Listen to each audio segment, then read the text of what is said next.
One. আসসালামু আলাইকুম, আমি ফৌজিয়া। আজকে আপনাদেরকে দেখাবো কালিজিরা ভর্তা। এখানে আমি কালিজিরা, পেঁয়াজ 1 কাপ, রসুন 8টা কোয়া আমি কেটে রেখেছি এবং কাঁচামরিচ 5-6টা। সবশেষে আমি দিব সরিষার তেল, লবণ। এখন এক এক করে সবগুলাকে আমি তাওয়ায় ঢেলে নিব। এখন আমি চুলাটাকে অন করে নিচ্ছি এবং এক এক করে আমি ফ্রাই প্যানে সবগুলাকে একটু তেলে নিব। পেঁয়াজ, রসুন কুচি, পেঁয়াজ কুচি, কাঁচামরিচ সবগুলোকে একটু হালকা তেলে তারপরে আমি ভর্তার প্রসেসটা করব।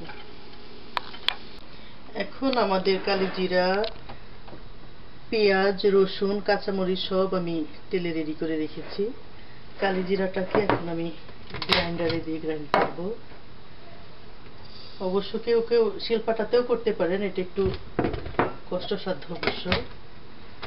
আর পেঁয়াজ, রসুন এবং কাঁচামরিচ এটাকে ইচ্ছা করলে আমরা ব্লেন্ডারেও করতে পারি, শিলপাটায়ও করতে পারি, যেভাবে ইজি হয়।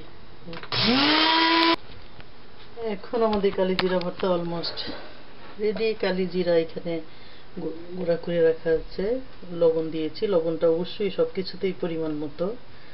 এখানে পেঁয়াজ, রসুন, কাঁচামরিচ পেস্ট করা আছে। এখন সবগুলাকে আমি একসাথে মিক্স করব।